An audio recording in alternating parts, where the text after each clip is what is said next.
Hello, everybody. Welcome back to my channel. I'm just here to chit chat today. I don't really have anything super specific that I want to chit chat about, but it's going to be books. Books are kind of my thing right now, which is kind of hilarious.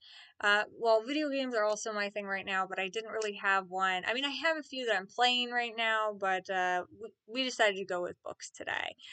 Maybe we'll do games in the next one. Specifically today, I wanted to talk about, well, let me think. How do I want to do this? Do I want to start with my let's start with what I'm reading right now cuz I'm having a really good time with what I'm reading right now. So I got this from the library. The Princess Will Save You by Sarah Hennig. Hennig, I think. First of all, the cover is gorgeous, and I know all of the covers kind of look like this in this series. This book is so much fun. As you see, I'm halfway through, maybe a little over the halfway point so far, and I didn't want to talk about it until I at least got to that point. I might make a full video on it later, but I'd love to read more of the series before I did that, so we'll see what I decide to do. But this story is kind of like very, at least according to the back of the book and according to the author, it's very inspired by The Princess Bride. So there's a lot of that kind of energy coming on. It calls itself a very feminist take on things, which is kind of like, I don't know if a woman saving a man at this point is like a super feminist take. I mean, I'm all for it, but like, I think we've kind of like gone past that at this point, if you know what I mean. Like this is not like news. Like we've had Katniss Everdeen, we've had these heroines that like have overcome great odds and saved the man and done more than the man, like for a while now. However, I will say that regardless of that take, whatever, I don't know if it's like the big punch that they think it is all I'm saying. But like this book is great. I'm having a wonderful time. I really like the world building that they've done in it, that she's done in it. Like she's done an amazing job of building this kingdom of sand and sky, and each like realm in it and the differences between the way that people look and the way that the society works and stuff like that. Like we're mainly focused in Ardinia, which is where the princess is from, and Luca. This is Luca and Amarande. That's what I keep calling her. I don't know if that's correct. Amma is her nickname, so maybe I'll just go by Amma. But Luca and Amma, they're from Ardinia, although Luca was originally born in Torrance, or the Torrent as they call it, which is like this desert land, but he came over to Ardinia when he was a baby. But they are sweethearts. Okay, also the romance is really cute because like they're separated for most of it because of situations that happened, but like the pining is just really cute, and like the determination to save the one that they love, which is obviously the princess. She's going to save the boy, the stable boy. He's not a prince, he's a stable boy. But so there's a scandal in there, but you kind of see like the Princess Bride energy coming out of that, because like wasn't Wesley her stable boy and she was the princess? That's kind of the energy we're going with. Um and except it's the other way around. She's saving him, not Wesley saving her, or the Dread Pirate Roberts, whatever you want to call him. But anyway, so far in the book, she has actually rescued him at this point. Well done. But it's not just the journey for her and Luca. It's also, so there's this other kingdom that's trying to, my kitty cat's here. This is Drewby. Drew. Right? Well, her name's Drew, but I call her Drewby. Um, there's another kingdom that is trying to vie for her hand, because she is the sole remaining royalty of Ardinia at this point. Her father died and her mother's gone, and so now all these other kingdoms are vying for her hand in marriage so they can get all of the sweet land of Ardinia. And she's like, no, I want to, because she wants to marry Luca. Luca is a commoner. He doesn't count. And women can't rule or something. Anyway, there's, those kind of shenanigans going on. So you're also following this other prince that's going after her and making up this story like, oh, she didn't run away to go save her stable boy. She actually was kidnapped by the stable boy, and I have to go save her because I'm the prince that's going to marry her. She's my fiance. Mind you, this woman has not consented to any of that, okay? But his name is Renard, and I really like his character, and I really like his brother, Tylifer. I'm not sure how to pronounce his name. He calls him Ty, so I'm going to call him Ty. Really like him because Ty is definitely sinister. Like, this kid, he's probably like 16 or 15 because she's 16. I think he's her same age, which they do not look 16. I'm sorry. I don't know if people looked older back then, but maybe they did. Maybe he's 16 or 17. Renard is 17 and Ty is his little brother. So I'm assuming he's 16 or 15, somewhere in that range. Ty is sinister. He wants the throne and he wants to get rid of his brother for it. He said as much. But I really love the snarky comments he adds. And Renard is like trying to hold everything together and he's like losing his mind because, everybody knows that he's a phony, right? Basically. So, um, that she doesn't want him, basically, but he's trying to make it out like she wants him. And meanwhile, Ty and Renard's mother is trying to get rid of both of her sons so she can have the throne. So, like, there's a lot of that kind of like political fun intrigue with like monarchies and things like that. If you like that, you're going to vibe with this. It is long and I'm a slow reader. So, again, I'm only like halfway through, but I will tell you, I am enjoying the ride. It's very fast paced. I just don't have a lot of time to read lately, so I can't quite pick it up. I'm bringing it to work to read at breaks now. But every part of this book is very enjoyable. It's very fun. So if you love fantasy adventure, you love girls saving boys from big problems, then this is the vibe for you. Also, the romance is really sweet. I don't know if it gets spicy. At this point, it has not. I assume not, but I will warn you if it does, because I do not read spice. I am not a spice reader at all. It goes against, well, as a Christian, it goes against what I believe. I don't believe in reading all that. If you do, that's fine. I'm not saying that you're wrong. I'm just saying for me, it is wrong. And so I always skip, or I'll put the book down if that's what it feels like it's all about. This book is not all about that. This book is about heroism and fun stuff like that so far, and like kind of romance, but in a nice way. So we'll see if that changes though. So far, fantastic. If you love fantasy, I would definitely encourage you to pick up The Princess Will Save You. Okay. And there's other books in this series too, which I'm also interested in reading. I don't know if I will buy this, but I really have enjoyed reading it, and I do want to see if I can find the other books to it. Just because I'm currently on a no buy, except for the two books that I'm going to buy. Which the two books I'm going to buy this year are Sunrise on the Reaping and Snow Globe 2. I don't know what the second book is actually called yet, but the second book in the Snow Globe series, if you haven't read Snow Globe, it is a dystopian sci-fi book. I have it. It's on my shelf. Maybe I should have grabbed it. But I would encourage you to read it if you like if you like South Korean dramas, which sounds very specific, but the writer is from South Korea, and her writing has a very distinct South Korean drama kind of feel to it, and which I love, by the way. She's fantastic. What an amazing author. So I would encourage you to pick it up. It's a great book. And obviously Sunrise on the Reaping is Suzanne Collins' next book, which is a prequel focusing on Haymitch. So excited for it. I mean, aside from those two fun books, I'm going to be probably picking up some books from C.S. Lewis that are of a Christian nature, like Mere Christianity, The Great Divorce, and things like that. But I consider those more like supplemental um, biblical study books than like fun books, even though they are fun, because studying the Bible is fun. But, it's just a different category for me. I will probably be picking up some of those too, or borrowing them from a friend who I know owns them. So one way or another. But those are other than that, I'm not allowed to buy any books because today I bought a book. So I cut myself off. Today I bought this. I found this when I went shopping. It's called Royal Heirs Academy. And I flipped through it some and I read the back and it just sounded like so much fun. I couldn't resist. I should have resisted, but this book has officially put me on a no buy, except for those two books, like I said. I'm not allowed to just pick up any books that I see anymore. That's the rule. I have a plan. We're sticking to the plan. At least one C.S. Lewis book, and then the Suzanne Collins book, and Park So Young. That's what the author's named, and her book. That's it. But this sounds like it's going to be fun, and it's going to be a quick read. It says, "Welcome to the world's most elite boarding school, where 3 contemporary royals and 1 outsider vie to inherit a European kingdom." Does this sound like anything fresh and new? Absolutely not. Technically, nothing is fresh and new anymore, my friends. Any book is copied off of something or inspired by something. In fact, there's only one creative being that exists that can create from nothing and can create anything fully original, and that's God himself. So there's nothing original under the sun from a human being, and this is not original. In fact, it sounds like a lot of books and TV shows that are, YA.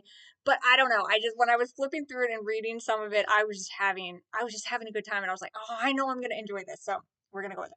So I'll read just because I haven't read it myself, but I'm gonna let you know if you haven't heard of it. So it says, for over 50 years, King Leander Eldana has ruled Ashland without naming an heir to the crown. Now it's finally time to secure his nation's future by appointing one definitive successor. How will he choose among his descendants? By testing them in the cutthroat halls of Almas Terra Academy, a boarding school infamous for breeding the world's next generation of leaders and liars. Oh, T. And then it gives the names of the characters that we're going to be following, which is Titus Eldana, and he is always known he'd inherit Ashland's future, but now he has to prove he has what it takes. Then you have Alaric Eldana, and he was not raised with a silver spoon, but he knows how to rule with his fists. And then you have Emmeline Eldana, and she only wants to please her neglectful parents. And if that means securing the crown, she'll destroy anyone in her way, which, like, ooh, sis, I'm feeling the trauma. Also, understand it. I have one neglectful parent, so I understand. Ooh, the tea. And then you have Sadie Aurelia, and she has no idea why she's been given a chance to bring new blood to the throne, but with nothing to lose, she'll take it. So this is going to be fun, okay? I don't know if it's actually going to be any good, but I got a kick out of reading it and, or out of skimming it, I should say. And it seems like each chapter is like, has the name of the character who the chapter is focused on, which I like too. I mean, it just seems like it'll be fun. I will probably update when I get through it and see if it's any good. But either way, it sounds like it's going to be a good time and a quick read. I think it's going to be a really speedy read. There's quite a few pages. I think it's almost 400. Is it 400? More like 370. But it's a long book, but long. I'm a slow reader. Okay, anything that's like over 300 is gonna take me a hot minute. But I think because it's kind of in that nature of almost being like a CW show where it's just like, like I'm not calling it Riverdale or anything like that. It certainly doesn't sound like that, but it's something that's going to be quick and easy to read. The vibes, it's modern. I don't read a lot of modern books with modern dialogue. Most of the time I read stuff like this, which takes a lot of brain power because you're having to learn like a new world and how the politics work, and you have to remember the names of these people, and names are really weird and da da da.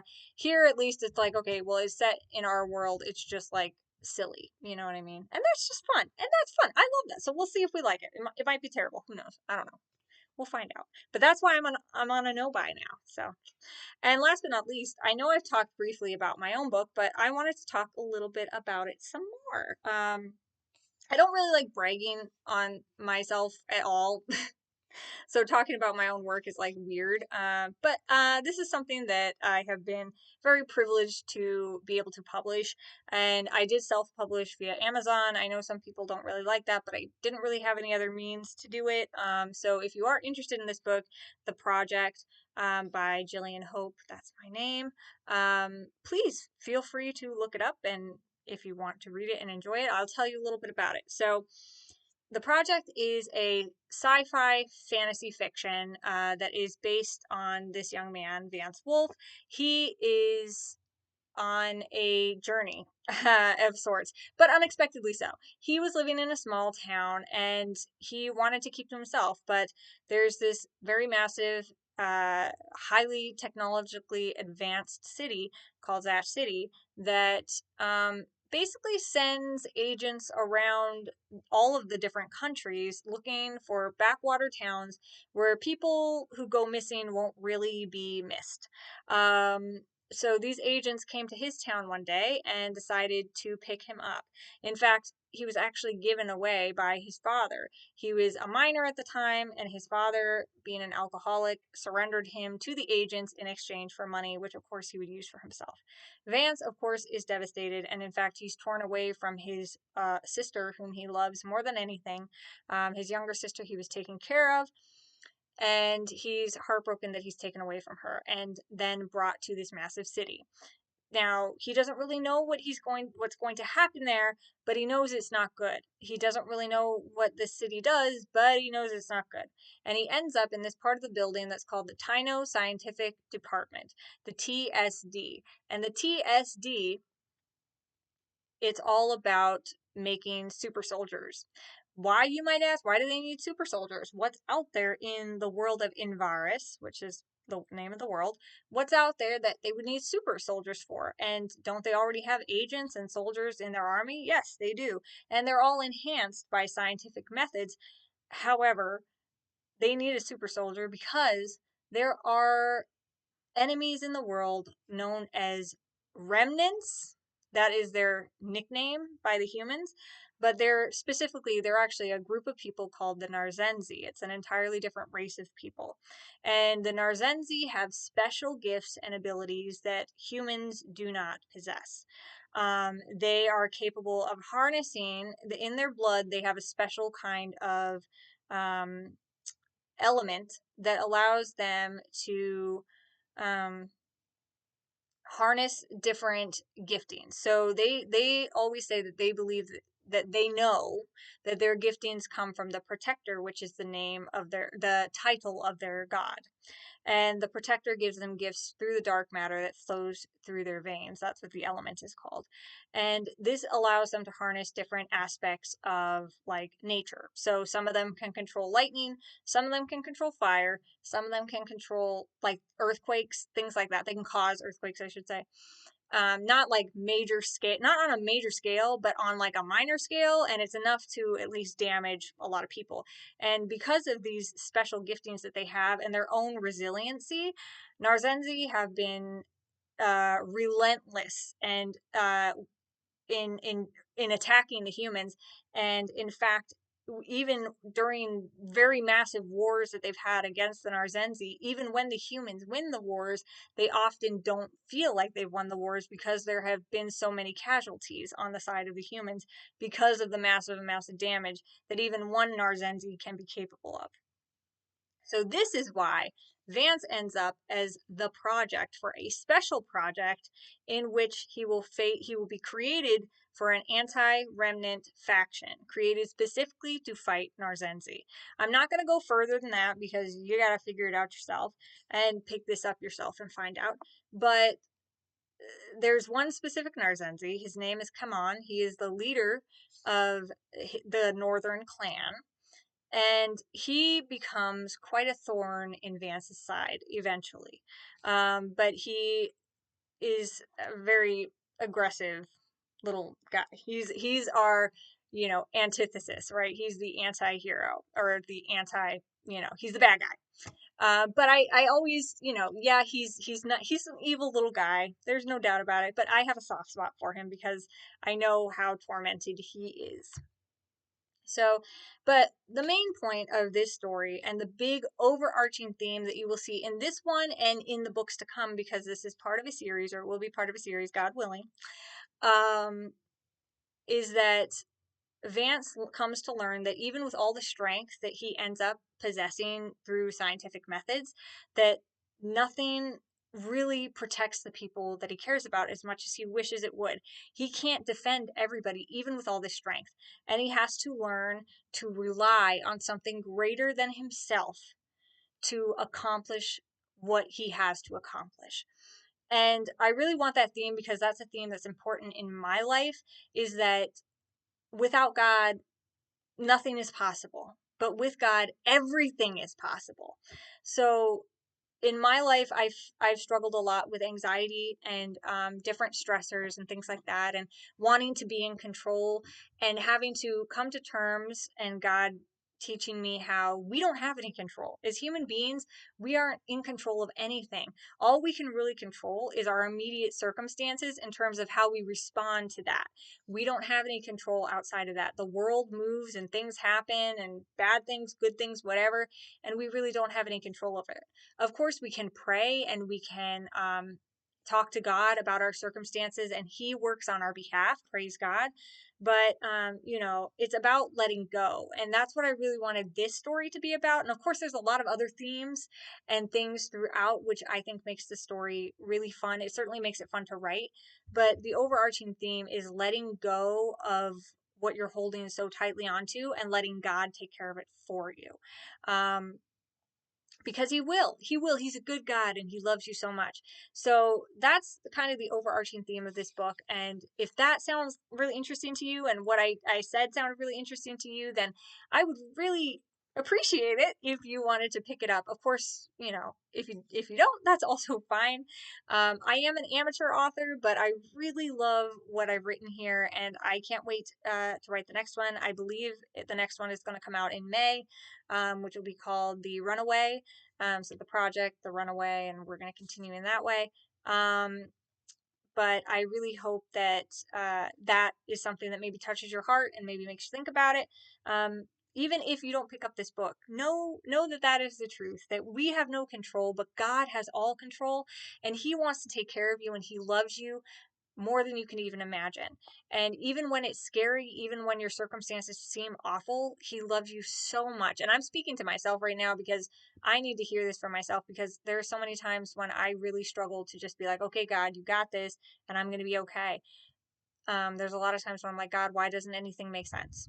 Why is it hard? My cats are running around. Why is it so hard? Why does life feel like this? Why? But you know what? God is in the midst of all your questions, and he loves you so much, and he wants to answer them. And he knows that we as humans, we struggle up here a lot. We struggle a lot. And I'm speaking to myself, I struggle a lot. So anyway, just trust God. He loves you. Give your life to Jesus. He wants you so badly.